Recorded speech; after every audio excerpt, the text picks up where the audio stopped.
السلام علیکم۔ رمضان کا درس مبارک ہو سب کو۔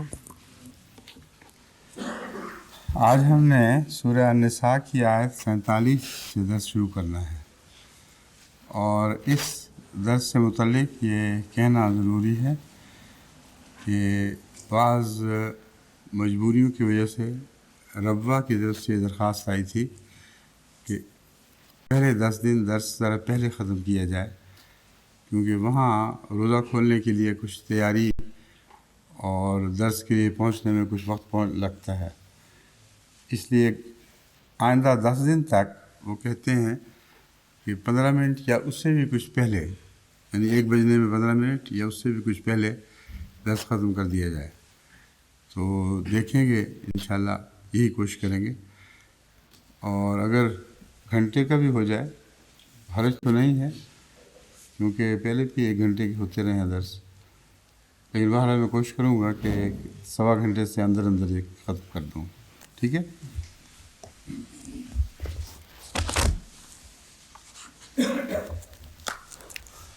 آیت 47 سے شروع کرنا ہے نا، یا ایھا الذین آمنوا۔ یہ اوپر کی آیت کا نمبر دیا ہوا ہے آپ نے؟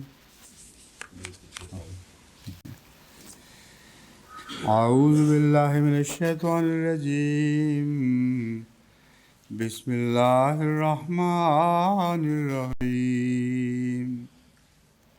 یا ایھا الذین اوتوا الکتاب آمنوا بما نزلنا مصدقا لما معکم من قبل ان نطمس وجوہا فنردها على أدبارها ونلعنهم كما لعنا أصحاب السبت وكان أمر الله مفعولا۔ إن الله لا يغفر أن يشرك به ويغفر ما دون ذلك لمن يشاء ومن يشرك بالله فقد افترى إثما عظيما۔ ألم تر إلى الذين يزكون أنفسهم بل الله يزكي من يشاء ولا يظلمون فتيلا۔ انظر كيف يفترون على الله الكذب وكفى به اثما مبینا۔ سردست یہ 4 آیات ہیں جن کی میں نے تلاوت کی ہے۔ اگر ان سے وقت بچا تو پھر آئندہ اگلی آیات بھی انشاءاللہ تلاوت کر کے دوبارہ ان کو شروع کیا جائے گا۔ آج کے درس کی پہلی آیت ہے، یا ایھا الذین اوتوا الکتاب آمنوا بما نزلنا مصدقا لما معکم من قبل ان نطمس وجوہا، کہ اے وہ لوگو جو ایمان لائے ہو، جو اوتوا الکتاب، جن کو کتاب دی گئی، آمنوا بما نزلنا مصدقا لما معکم، اس بات پر ایمان لے آؤ، بما نزلنا مصدقا لما معکم، کہ جس کی یہ کلام الہی تصدیق کر رہا ہے۔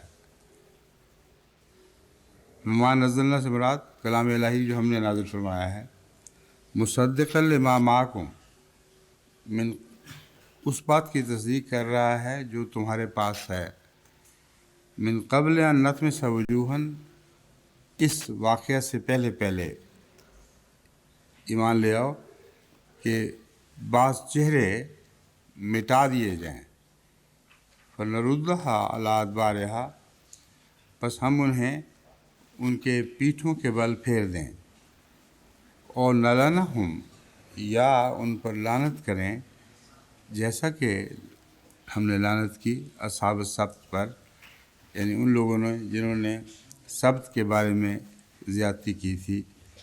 وَكَانَ أَمْرُ اللَّهِ مَفْعُولًا، اور اللہ کا حکم ہو کر رہنے والا ہے، اسے کوئی ٹال نہیں سکتا۔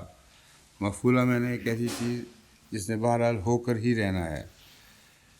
اس آیت کریمہ کی تفسیر میں عجیب و غریب مضامین پیش کیے گئے ہیں جن کا تعلق نطمس وجوہن سے ہے، ہم چہروں کو مٹا دیں۔ اگر حسب سابق میں ان سب تفاسیر کو لوں اور ان کا بیان شروع کروں تو ایک مضحکہ خیز تفسیر بن جائے گی اگرچہ ہر جگہ مجھے رد تو کرنا ہوگا اور رد کروں گا، لیکن بذات خود قرآن کریم پر وہ تفسیر بھی ایک الزام ہے۔ نتمسہ وجوہاً کی ایسی تفاسیر کی گئی ہیں جو تمام تر غلط ہیں اور تمام تر لفظی ہیں، سوائے چند بزرگوں کے جنہوں نے حق کو پا لیا اور ان باتوں کی معنوی تفاسیر کی ہیں، ورنہ کہانیوں میں بس گئے ہیں سارے، اور ایسی باتیں بھی بیان کرنی شروع کر دی ہیں جن کا بائبل میں کوئی ذکر ہی نہیں کہ واقعتاً یہود کے ساتھ یہ ہوا تھا، اور اس پر عیسائیوں کو تان کا موقع دیتے ہیں کہ ہماری بائبل میں تو ایسا کہیں نہیں لکھا ہوا کہ اصحاب السبت کے ساتھ یہ سلوک کیا گیا، یہ مسلمانوں نے کہاں سے گھڑ لی ہیں باتیں۔ تو یہ سب گھڑی ہوئی باتیں اس دور سے تعلق رکھتی ہیں جس میں صحاح ستہ سے مسترد احادیث کی بجائے قصے کہانیوں پر اعتماد کیا گیا اور مزے لے لے کر باتیں بیان کی گئیں۔ چند باتیں ان میں سے میں بیان کر دیتا ہوں، ورنہ اگر گزشتہ طریق پر ایک ایک کتاب کا حوالہ دے کر پڑھنا ہوا تو سارا وقت اسی میں صرف ہو جائے گا۔ جو قصے کہانیاں ہیں وہ یہ ہیں کہ نتمسہ کا مطلب ہے مٹا دینا، ملیا میٹ کر دینا، کوئی نشان باقی نہ چھوڑنا۔ یہ چیزیں جو ظاہری طور پر اطلاق پاتی ہیں، ان سے ان مفسرین نے یہ کہانیاں گھڑ لیں کہ بعض یہود کے چہرے بالکل چٹیل بنا دیے گئے تھے، ملیا میٹ کر کے ان کا اونچ نیچ ختم کر دیا گیا تھا، اور انہیں مروڑ کر، جس طرح پھانسی میں گردن اڑتی ہے اس طرح مروڑ کر ان کو اپنے پیٹھوں کے پیچھے پھیر دیا گیا تھا، اور پھر وہ کہاں گئے، کیا غائب کہاں ہو گئے، پھر سمندر کی لہروں نے انہوں نے اٹھا لیا اور وہ ہمیشہ کے لیے غرق ہو گئے۔ یہ کہانیاں وہ ہیں جن پر عیسائی اور یہودی بھی ہنستے ہیں۔ وہ کہتے ہیں عجیب و غریب کہانیاں تم نے ہماری طرف منسوب کر دی ہیں، ہماری بائبل نے تو کہیں بھی نہیں لکھا کہ یہ واقعہ ہوا ہے۔ لکھا یا نہ لکھا، یہ ساری باتیں لفظی بیان کے تتبع کی وجہ سے پیدا ہوئی ہیں، جس نے کہانیاں ڈھونڈنے پہ ان کو مجبور کیا ہے، اور جو کہانیاں ڈھونڈی گئیں وہ اس صدی کی احادیث سے تعلق رکھتی ہیں جو 500-600 سال بعد شروع ہوئی ہیں، اور اس سے پہلے ان کا کوئی وجود دکھائی نہیں دیتا۔ بہرحال اب میں حل لغات سے شروع کرتا ہوں، اس سے بہت کچھ آپ کو سمجھ آ جائے گا کہ اصل میں اس آیت کا منطوق کیا ہے۔ الطمس ازالۃ الاثر بالمحو، یہ عربی عبارت پوری پڑھنے کی بجائے میں اس کا اردو ترجمہ پڑھ دیتا ہوں۔ یہ المفردات راغب سے لی گئی ہے، اور مفردات نے اس کے تمام پہلوؤں کو، طمس کے تمام پہلوؤں کو سمیٹنے کی کوشش کی ہے۔ طمسہ کے معنی مٹا کر نشان دور کرنے کے ہیں، جیسا کہ فرمایا وَإِذَا النُّجُومُ طُمِسَتْ، یعنی جب ستارے مٹا دیے جائیں گے۔ جب ستارے مٹائے جاتے ہیں تو ان کو ملیا میٹ نہیں کیا جاتا، وہ دکھائی نہیں دیتے، دھندلے پڑ جاتے ہیں اور نظر سے دور ہٹ جاتے ہیں۔ تو ایک یہ معنی اس آیت کے ترجمے میں اس کو ملحوظ رکھیں۔ فرمایا اسی طرح اللہ تعالیٰ اموات کے متعلق بھی یہی لفظ استعمال فرماتا ہے، جیسا کہ فرمایا ربنا اطمس علی اموالہم، اے اللہ ان کے مال مٹا دے۔ مال مٹا دے کا مطلب ہے برباد کر دے، ان کے اموال کا کوئی نام و نشان نہ رہے۔ تو جب چہروں پر یہ استعمال ہوگا تو چہرے کے اور معنی بھی ہیں، مگر ایک یہ ہے کہ ان کو بے حیثیت کر دیا گیا، ان کو دور کر دیا گیا، خدا کی نظر سے غائب ہو گئے، یعنی خدا کی رحمت کی نظر سے دور ہٹ گئے، گویا کہ ان کا کوئی وجود باقی نہیں رہا۔ چنانچہ اس کا ترجمہ لکھتے ہیں یعنی بعض ستارے بالکل غائب ہو جائیں گے، اے ہمارے رب ان کے اموال مٹا دے تباہ کر دے، یعنی ان کی صورت مٹا دے۔ وَلَوْ نَشَاءُ لَطَمَسْنَا عَلَىٰ أَعْيُنِهِمْ، اگر ہم چاہتے تو ان کی آنکھوں کی روشنی ختم کر دیتے۔ اب تمسنا اعینہم علی اعینہم کا یہ مطلب نہیں لیا امام راغب نے کہ آنکھوں کو ملیمیٹ کر کے برابر کر دیا جائے کہ وہ دیکھنے کی کوشش کے باوجود دکھائی نہ دیں۔ تمسنا علی اعینہم کا مطلب یہ لیتے ہیں ان کی آنکھوں کی روشنی ختم کرتے۔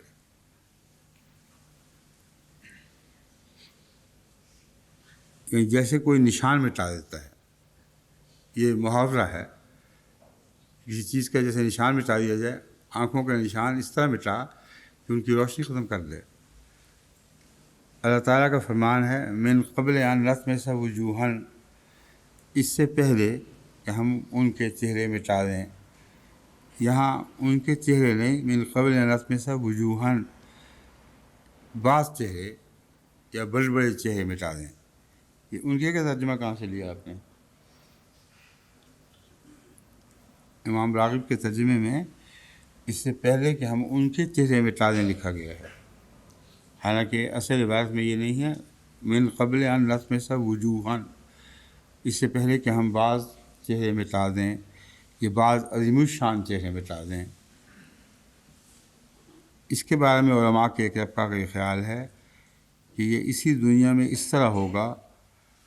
اب امام راغب اپنا خیال نہیں بلکہ جو کہانیاں گھوم رہی ہیں ان کا ذکر کرتے ہوئے فرماتے ہیں کہ بعض علماء کا خیال ہے کہ ان کے چہروں پر بال اگائیں گے اور ان کی شکلیں مسخ کر کے کتوں اور بندروں سی کر دی جائیں گی۔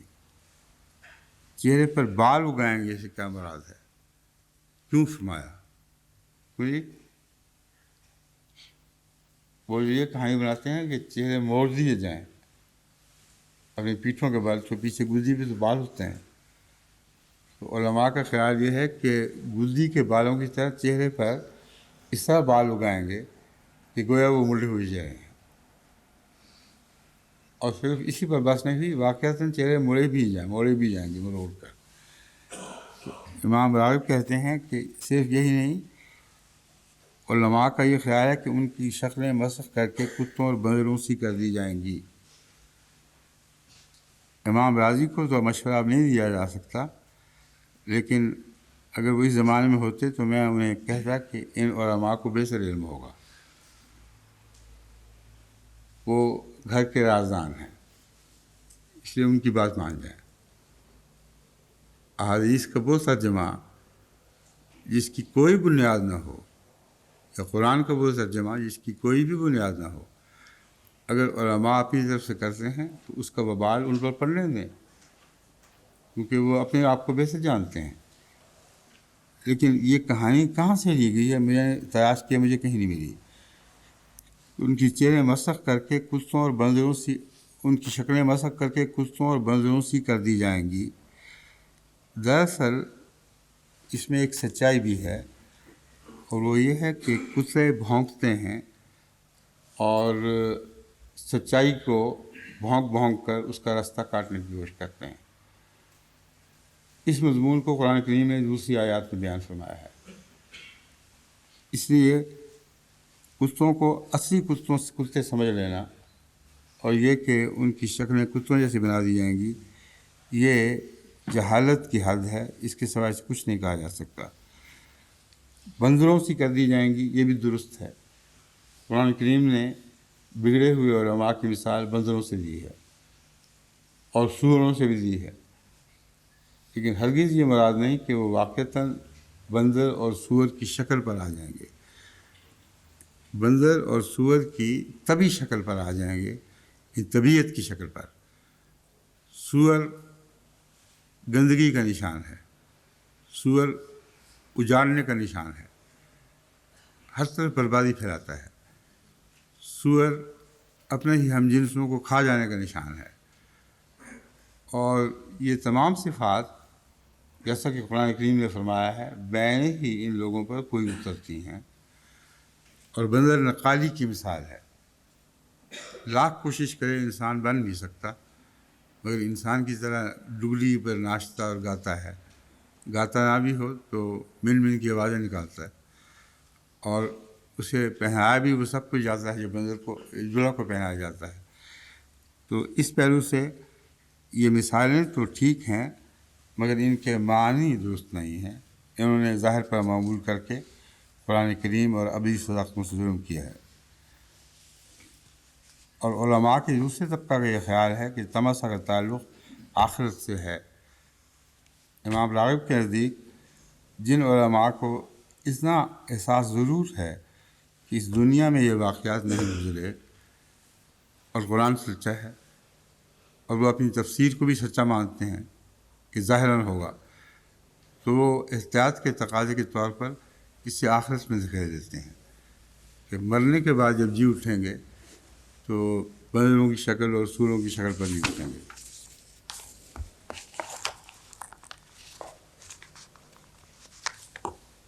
اقرب الموارد میں تمس شیو ذرا سا ون مہا، مٹ گیا، یہ معنی دیے گئے ہیں۔ تمس القمر والنجم والبصر ذہب ضوءها، چاند ستارے اور آنکھ کی روشنی جاتی رہی۔ یہ بالکل صحیح معنی ہیں، اور لغت عربی اقرب الموارد ان کو دے رہی ہے، اس میں کسی تعویل کی گنجائش باقی نہیں، بالکل صاف صاف کھلے معنی ہیں۔ تمس القمر والنجم والبصر، ان کی روشنی جاتی رہے چاند اور سورج کی، اور وہ نظر سے غائب ہو جائیں، تو یہ تمس کا معنی ہے۔ اور اسی طرح آنکھ کی روشنی جاتی رہے۔ پھر وطمس علام والے فرعون کی مثال دے کر اقرب الموارد لکھتی ہے کہ مراد ہے کہ انہیں ہلاک کر دے۔ اب یہ بالکل واضح بات ہے کہ یہ لوگ بہت سے ظالم سے جو ہلاک کر دیے گئے۔ تمثل غیم النجوم اذهب ضوءها، بادل نے ستاروں کی روشنی کو طمس کر دیا، یعنی ان کو ڈھانپ لیا۔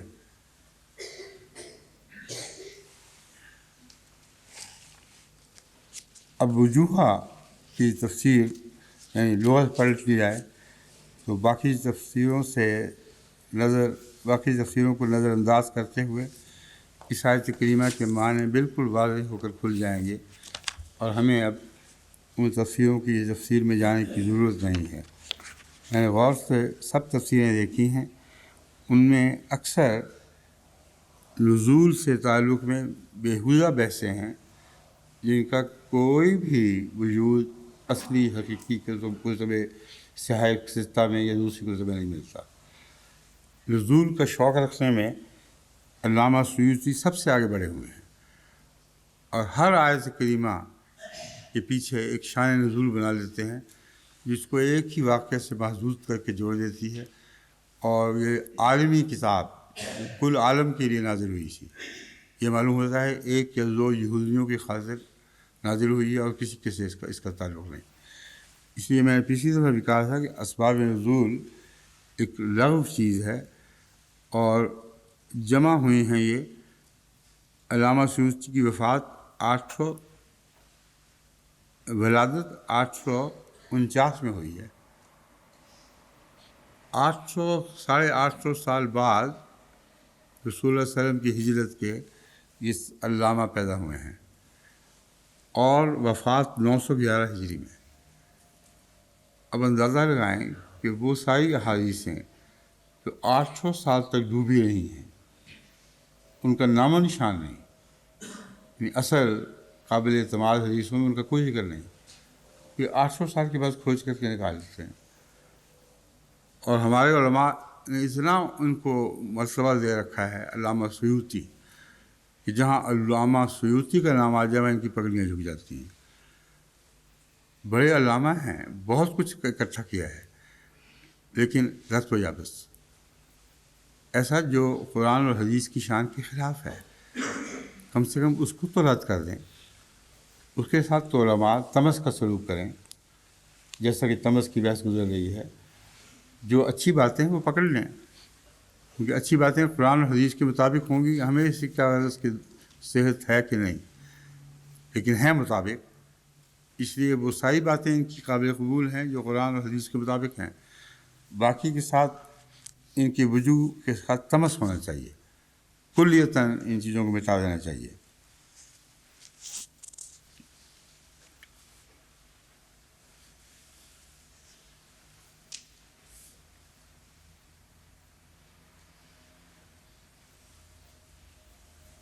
اب یہ اس چاند کی ساتھ کی شان نزول میں صرف آپ کو لطیفتاً سنا دیتا ہوں. علامہ سیوطی اسباب النزول میں لکھتے ہیں، حضرت ابن عباس سے روایت ہے. ایک حضرت ابن عباس بڑا ظلم کیا ان لوگوں نے، اللہ حضرت ابن عباس کی روح کو مزال بلند فرمائے، بڑا ظلم ہوا ہے ابن عباس پر. ان سے روایت کر دیتے ہیں جو جھوٹی سچی باتیں اکثر جھوٹی ان کی طرف منسوخ کر دیتے ہیں. حضور صلی اللہ علیہ وسلم نے یہود کے بڑے بڑے علماء سے گفتگو فرمائی. ان میں عبداللہ بن سوریہ اور کعب بن اسید شامل تھے. حضور نے ان سے فرمایا، اے گروہ یہود، اللہ کا تقوی اختیار کرو اور اسلام قبول کر لو. بخدا تم جانتی ہو کہ میں تمہارے پاس حق لے کر آیا ہوں. وہ کہنے لگے، اے محمد، ہم تو اس سے بے خبر ہیں. اس پر اللہ تعالیٰ نے ان کے بارے میں فرمایا، یا ایھا الذین اوتوا الکتاب آمنوا بما نزلنا. انہوں نے یہ جواب دیا تو اللہ نے یہ آیت نازل کر دی. اتنا خوف قصہ ہے کہ قرآن کریم اس طرح یہود کے مطالبوں پر نازل ہوا کرتا تھا. حالانکہ یا ایھا الذین اوتوا الکتاب آمنوا بما نزلنا قرآن کی الف سے لے کر سین تک مسلسل اسی طرح اس مضمون کی آیات جاری ہو رہی ہیں جو اللہ نے نازل فرمائی. کتاب قرآن کریم ہے. یہ یہود کا اس سوال پر کہ ہمیں تو نہیں پتہ کہ نازل ہوا ہے، اسی وقت آج نازل ہوگی کہ ہم جو کہہ رہے ہیں کہ نازل ہو گیا. اب جو محمد صلی اللہ علیہ وسلم پر ایمان نہیں لاتے تھے وہ اس آیت کو کیسے مان جائیں گے؟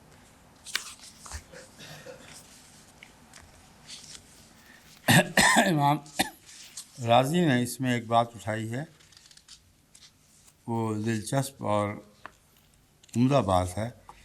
اس میں یہ جو ضمیر پھیر دی گئی ہے حاضر سے غائب کی طرف، اے لوگو یہ کہہ کے مخاطب کیا گیا. لیکن جہاں یہ ذکر ہے ان نطمس وجوہا فنردھا علی ادبارہا اور نلعنہم کما لعنا اصحاب السبت، اس میں غائب کا ذکر ہو گیا ہے. وہ کہتے ہیں حاضر سے غائب کا ذکر یہ ہے، اس لیے ہے کہ عملاً یہ لوگ خدا کی نظر سے دور ہٹ گئے. ان پر لعنت جو پڑی تو اتنا دور ہٹ گئے کہ دودھ کی بات غائب میں کی جاتی ہے. اس لیے علامہ راضی نے یہ ایک عمدہ نقطہ نکالا ہے. بہرحال اب میں اصل آیت میں وجوہاً کے لفظ کی تشریح کرنا چاہتا تھا، وہ میں کر دیتا ہوں اسے.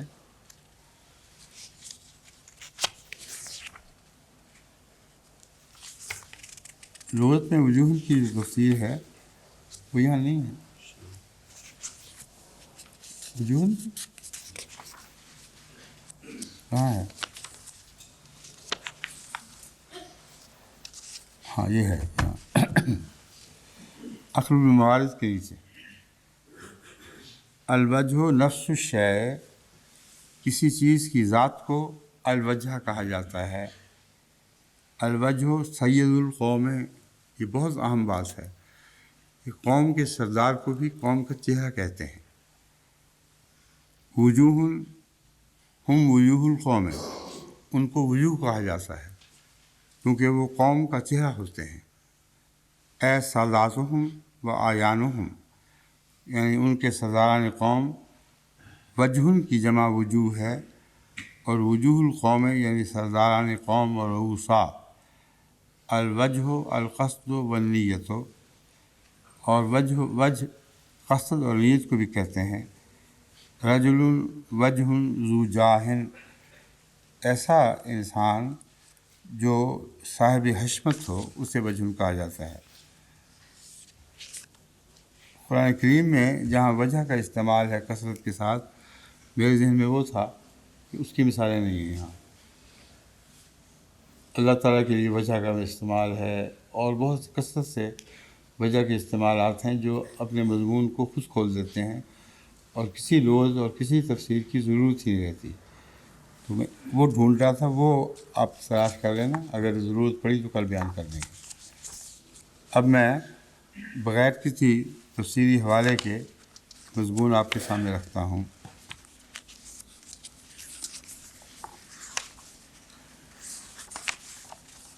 ایک آدھ بات شاید میں نشان لگائی تھی، آپ کے سامنے رکھنی تھی، دیکھتے تو باقی پھر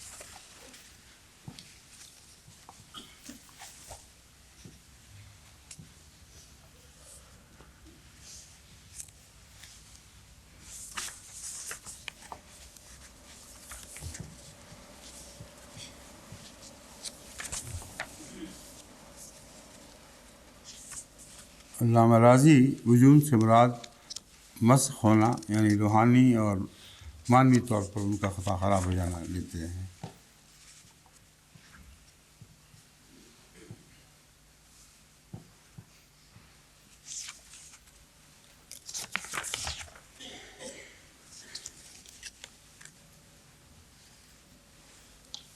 حضرت خلیفہ المسیح اول رضی اللہ تعالیٰ نے وجود سے مراد مکھ لیا ہے، جیسا کہ ہندوؤں میں جو گاؤں کا مکھ ہوتا ہے اس کو مکھی بھی کہتے ہیں۔ کم سے کم مکھ لفظ تو بہرحال جو گاؤں کا سربراہ یا نمبردار یا جو نام اس کو دیں اس کو مکھ کہتے ہیں، اور مکھ کا معنی ہے چہرہ۔ حضرت خلیفہ المسیح اول نے وہ ترجمہ کیا جو ہندی اور عربی میں برابر معنی رکھتا ہے، ایک ہی، یعنی چہرہ بھی اور سردار بھی۔ اب مونٹگومری واٹ نے اسی کہانی کو جو بیان کی گئی ہے علماء کی طرف سے، اس کے متعلق لکھتے ہیں Montgomery Watt, story not traceable in Jewish legend. یہ کہانی جو بیان کی گئی ہے مسلمانوں کی طرف سے، یہ جوئش بائبل تو درکنار جوئش لیجنڈ میں بھی نہیں، یعنی یہ کہانی یہودیوں کی کہانیوں میں کہیں نہیں ملتی۔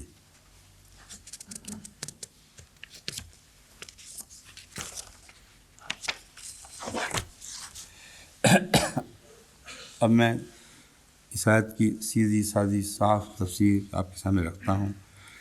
یا ایھا الذین اوتوا الکتاب آمنوا بما نزلنا مصدقا لما معکم، اے وہ لوگوں جن کو کتاب دی گئی ہے، ایمان لے آؤ اس بات پر مصدقا لما معکم جو اس کی تصدیق کر رہی ہے جو تمہارے پاس ہے۔ اس میں سب سے پہلے یہ بحث اٹھتی ہے کیا واقعی ان چیزوں کی تصدیق کر رہی ہے جو ان کے پاس ہے، کیونکہ یہ ایک مبحث بنا ہوا ہے کہ قرآن کریم تو کہتا ہے تصدیق کر رہی ہے، اور ساتھ ہی ان سب باتوں کی تکذیب کر رہا ہے جو یہود کے پاس تھیں۔ تو اس آیت سے کیا مراد ہے کہ آمنوا بما نزلنا مصدقا لما معکم، جو کچھ تمہارے پاس ہے اس کی تصدیق کر رہا ہے۔ مصدقاً کا معنی جو یہاں خاص طور پر پیش نظر رکھنا چاہیے وہ یہ ہے کہ اس کی ایک پوری ہوتی ہوئی تعبیر تمہیں دکھا رہا ہے، یعنی تمہارے بائبل میں جو کچھ تمہارے پاس ہے اس میں سے جو پیشگوئی کا رنگ رکھتا تھا، اور وہ پیشگوئی جب پوری ہوتی ہے تو وہ تصدیق کر دیتی ہے کہ پورا ہونے والا واقعہ اصل پیشگوئی کی تصدیق کر دیتا ہے۔ تو یہ مراد نہیں ہے کہ قرآن کریم بائبل کے ہر رد و یابس کی تصدیق کر رہا ہے۔ یہ بعض دشمنوں نے غلط فہمی کی وجہ سے اور بعضوں نے جان بوجھ کر اس پر قرآن کریم پر زبان تان کسی ہے، زبان تان دراز کی ہے۔ امر واقعہ یہی ہے جیسا کہ میں نے بیان کی ہے، حضرت صلی اللہ علیہ وآلہ وسلم مصدق تھے ان تمام پیشگوئیوں کے جو عہد نامہ جدید میں یا عہد نامہ قدیم میں یا عہد نامہ جدید میں کی گئی، اور وہ اتنی کھلی کھلی صفائی کے ساتھ پوری ہونے والی پیشگوئیاں ہیں کہ سوائے اس کے کہ دشمن اس سے آنکھیں پھیر لے، دیکھتی ہوئی چیز کو نہ دیکھے، اس کے سوا اس کے لیے انکار ممکن نہیں۔ اور لطمس کا مضمون اس بات سے تعلق رکھتا ہے، تم ایمان لے آؤ اس چیز پر جو تمہاری کتابوں میں کھلم کھلا لکھی ہوئی ہے، تم اس کو مٹا نہیں سکتے، اور محمد رسول اللہ پر ایمان لے آؤ اور اس کتاب پر ایمان لے آؤ جو 100% ان پیشگوئیوں کی عملی تصدیق کر رہی ہے کہ ہاں ہم وہی ہیں، اسی طرح ظاہر ہو گئی۔ یہ بہت لمبا مضمون ہے جس کی طرف یہ آیت اشارہ کر رہی ہے، اور اس پر تحقیقات کا کام پہلے بھی ہمیشہ ہوتا رہا ہے، اور اب بھی دوبارہ جو میں نے نئی تحقیقاتی انجمن مقرر کی ہیں ان کے سکول بھی یہ کیا ہے کہ اسے اور بڑھائیں۔ تمام پیشگوئیاں جو پرانے عہد نامہ میں، جو نئے عہد نامہ میں درج ہیں، ان پیشگوئیوں کی چھان بین کر کے ثابت کیا جائے کہ تم نے خام خواہ غلط انتباہ کیا ہے، غلط جگہوں پر اجتماع کیا ہے، اور وہاں گنجائش ہی کوئی نہیں۔ کل جو ریسرچ کے پیپرز میں دیکھ رہا تھا جو مختلف ریسرچ گروہوں کی طرف سے مجھے واپس ملے ہیں، ان میں اتفاق سے یہی مضمون تھا۔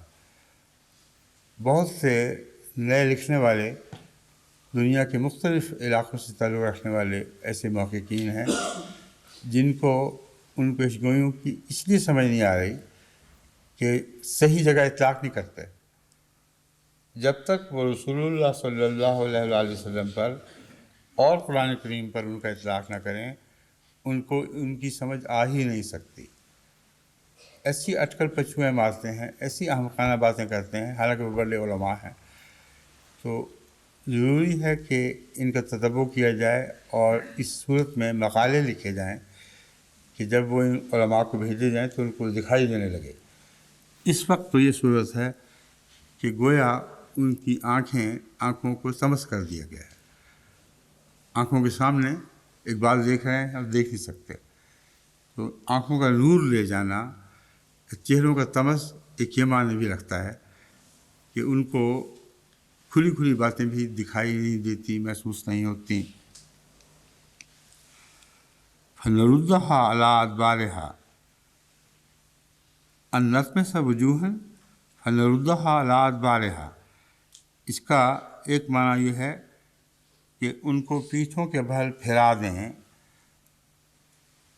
ان کے چہرے طمس کر دیں، یعنی مٹا دیں، ان میں صلاحیت نہ ہو، اور پیچھے کے بال لوٹا دیں۔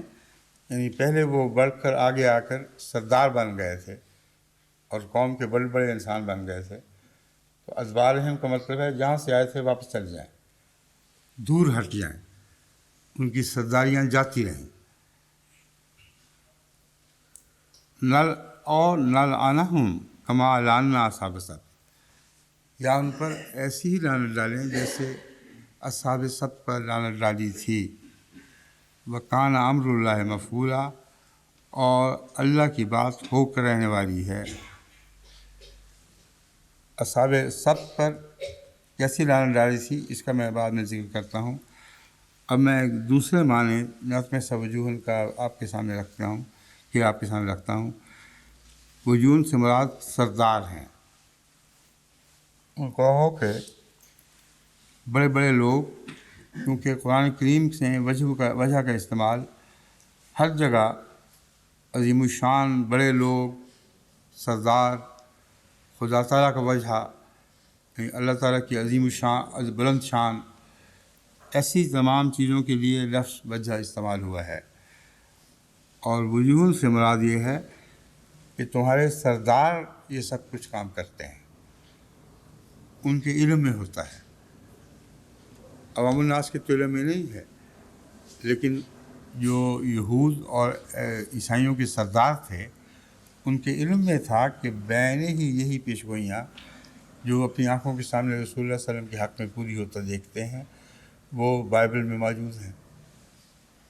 یہی وجہ تھی، جیسا کہ قرآن کریم نے بیان فرمایا اور احادیث میں اس کی تفاصیر بھی بیان ہے، کہ بعض دفعہ وہ کتابیں پڑھتے ہوئے بعض جگہ ہاتھ رکھ لیا کرتے تھے صاف پتہ چلتا ہے کہ ان کے علم میں تھا اگر ان جگہوں کو پڑھ کے دیکھا جائے تو کھلا کھلا اشارہ محمد رسول اللہ یا پھر قرآن کریم کی طرف ہوگا، اس لیے وہاں وہ ہاتھ رکھ کے چھپا لیا کرتے تھے۔ تو ان کو علم تھا اور ان کے آنکھوں کے سامنے ایک موجود چیز مٹ گئی، وہ تھی ہی نہیں۔ بس اللہ تعالیٰ کا سلوک ان سے بین ہی وہی ہوا ہے، اور اس میں ایک ذرہ بھی ظلم نہیں کہ ان کو مٹات کے غائب کر دیا جائے، ان کی سرداریاں چھین لی جائیں، وہ واپس پہلے حال کی طرف لوٹ جائیں جہاں سے انہوں نے ترقی کی تھی، اور خود ان کے ماننے والے بھی ان کو بھلا دیں سرداروں کے طور پہ۔ اب یہ بات بھی بڑی دلچسپ ہے کہ وہ یہود جو یہ کام کیا کرتے تھے، آج کے عیسائی محققین خود ان کو مٹا رہے ہیں۔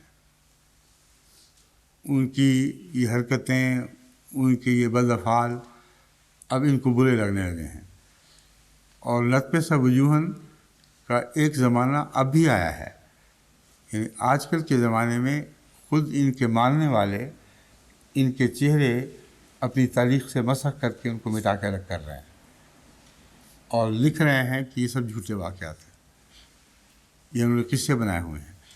مثلاً وہ پیش گوئیاں جو انہوں نے زبردستی بائبل حضرت عیسیٰ پہ چسپاں کی تھی یا دوسروں پر، اب خود عیسائی لکھنے والے لکھنے لگے ہیں کہ یہ چسپاں تو نہیں ہوتی، اس لیے وہ اور باتیں سوچتے ہیں، لیکن یہ تو قطعیت کے ساتھ ثابت ہو چکا ہے کہ یہ ان کے نزدیک بھی چسپاں نہیں ہوتی۔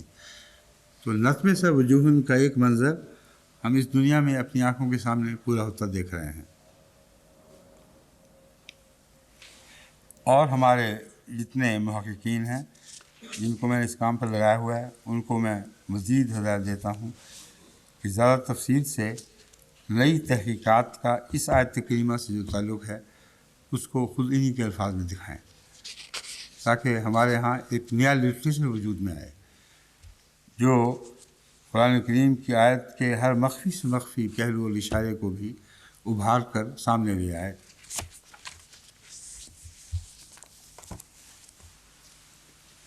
ان اللہ لا یغفر ان یشرک بہ ویغفر ما دون ذلک لمن یشاء، ما دون ذلک لمن یشاء، ومن یشرک باللہ فقد افتری اثما عظیما۔ یقیناً اللہ تعالیٰ نہیں بخشے گا ان یشرک بہ، اس بات کو کہ اس کا شرک کیا جائے یا اس کا شریک ٹھہرایا جائے، وَيَغْفِرُ مَا دُونَ ذَلِكَ لِمَن يَشَاءُ، اور بخش دے گا اس کے سوا جس چیز کو چاہے گا،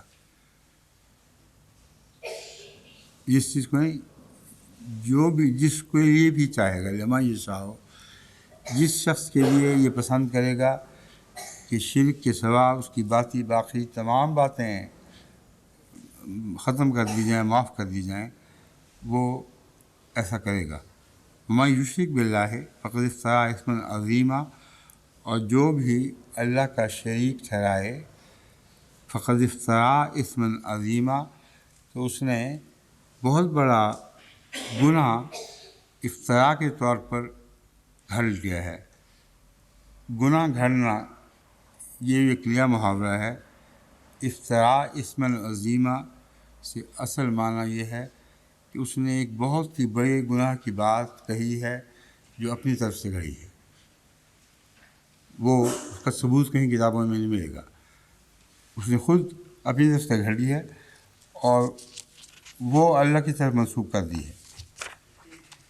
اس آیت کریمہ میں جو لغوی بحثیں اٹھائی گئی ہیں ان میں سے ایک افتراء فریٌ کی بحث ہے۔ فرش شیء فریًا قطعہ و شقہ فاسدا کما یفعل خراز العظیمہ، اس نے اس کو اس طرح کاٹا یا پھاڑا جس طرح جوزہ تیار کرنے والا چمڑے کو کاٹتا ہے۔ قد افترا اسما عظیما اس لفظ فری سے نکلا ہوا ہے کہ اس نے اصل چیز کو پھاڑ کر ٹکڑے ٹکڑے کر دیا۔ اب یہ جوتے والی مثال تو یہاں لگتی نہیں ہے، اس لیے اس کے کوئی اور معنی بھی ہونے چاہیے۔ وہ فرا علی فلان القذبہ، اصل معنی یہ ہے کہ اس نے کسی کی طرف ایک جھوٹ باندھا، کسی پر ایک جھوٹ باندھ دیا، یہ اس کا معنی لغت میں اقرب الموارد میں درج ہے۔ کسی شخص کے خلاف ایک جھوٹی بات جس کی کوئی بنیاد نہ ہو اپنی طرف سے گھڑ کر منسوب کر دی جائے۔ وہ فرل الارض سارہا، اور ہل چلانے کے لیے بھی لفظ فرا استعمال ہوتا ہے کہ اس نے زمین کو پھاڑ دیا۔ وہ یفرل فریہ یاتی بالعجب، ایک ہے عجیب و غریب کام کرنا، اور یہ معنی بھی یہاں اطلاق پاتا ہے۔ فریٌ الفریو قطع الجلد للخوض، اس کو چھوڑ دینا چاہیے۔ افتراء کا لفظ سوراخ کرنے کے معنوں میں بھی آتا ہے، فساد کے معنوں میں بھی آتا ہے، اور جھوٹ اور شرک کے معنوں میں بھی آتا ہے۔ جیسا کہ فرمایا انظر کیف یفترون علی اللہ الکذب، دیکھو اللہ پر کیسے یہ جھوٹ کرتے ہیں۔ اور جھوٹ کے معنوں میں افتران، مثلا ان آیات میں ہے افتران علی اللہ قد ضلوا، انہوں نے ایک بات محض افتراء کے طور پر اللہ پر گھڑی ہے اور اس کے نتیجے میں وہ گمراہ ہو گئے ہیں، یا گمراہ ہونے کی وجہ سے انہوں نے یہ بات گھڑ لی ہے۔ وَلَٰكِنَّ الَّذِينَ كَفَرُوا يَفْتَرُونَ عَلَى اللَّهِ الْكَذِبَ، لیکن وہ لوگ جنہوں نے اللہ پر جنہوں نے کفر کیا، اللہ پر جھوٹ گھڑتے ہیں، یعنی پہلے کفر ہے، پہلے انکار ہے، اور جب انکار کر دیا تو پھر وہ سمجھتے ہیں ایک معدوم چیز ہے، اس پہ جو مرضی گھڑ لو۔ جیسے کہ کسی کے پیٹھ پیچھے کوئی بات کرتا ہے تو جب تک سنتا نہیں اس کو نقصان نہیں پہنچا سکتا، تو در حقیقت یہ دہریت کی علامت ہے۔ بنیادی طور پر اللہ کو غیر موجود مانتے ہیں، اور جب غیر موجود مانتے ہیں تو جو چاہیں بکواس کرتے پھریں، اس کا کوئی فرق نہیں پڑتا۔ چنانچہ امام راغب کہتے ہیں بہت بڑی چیز کو بھی کہتے ہیں فرا، یعنی برے معنوں میں کہ کتنی بےہودہ، کتنی بڑی بات کی ہے، اور بہت عجیب چیز کو بھی کہتے ہیں، حیرت انگیز بات ہے کہ ایسی باتیں اللہ کے متعلق یہ جسماں کرنے لگتے ہیں۔ اور بناوٹ کی چیز کے لیے بھی یہی لفظ آتا ہے۔ فرماتے ہیں ان تینوں کا ایک ہی معنی کی طرف اشارہ ہے، یعنی لغو، بیہودہ باتیں جن کا حقیقت حال سے کوئی بھی تعلق نہ ہو۔ اب شان نزول کا قصہ میں انا للہ کے پڑھنے کی خاطر میں آپ کو سنا رہا ہوں تاکہ آپ بھی انا للہ پڑھ لیں۔ یہ آیت اتنی عظیم الشان، یغفر ما دون ذلک لمن یشاء وغیرہ، بہت عظیم الشان آیت ہے۔ اس میں علامہ سیوطی صاحب لکھتے ہیں کہ ایک شخص ایوب انصاری رضی اللہ کہتے ہیں کہ 900 سال کے بعد ان کو خبر پہنچی ہے کہ ایوب انصاری یہ کہتے ہیں۔ کیا کہتے ہیں؟ کہ ایک شخص حضور صلی اللہ علیہ وسلم کی خدمت میں حاضر ہوا، کہنے لگا میرا ایک بھتیجا ہے، وہ حرام کاموں سے باز نہیں آ رہا، کیا علاج کرو؟ ہر قسم کی حرام خوری، حرام کاری، ہر بدی اس میں موجود ہے اور باز ہی نہیں آتا، کوئی ترکیب بتائیں۔ پوچھا اس کا دین کیا ہے؟ اس نے عرض کیا نماز پڑھتا ہے اور توحید کا قائل ہے۔ اب آخر صلی اللہ علیہ وآلہ وسلم یہ بات سن کر، جیسا کہ حضور کا مزاج آپ کی صحیح ستہ کی احادیث سے اور ویسے ہی قرآن سے ثابت ہے، یہ کہتے کہ اگر وہ مجاہد شرک نہیں کرتا اور توحید کا کام ہے تو حرام خوری میں کیسے کرتا ہے؟ یہ تو ہو ہی نہیں سکتا۔ ایک شخص کو رسول اللہ صلی اللہ علیہ وسلم نے فرمایا تھا تم وعدہ کرو ایک نیکی کا،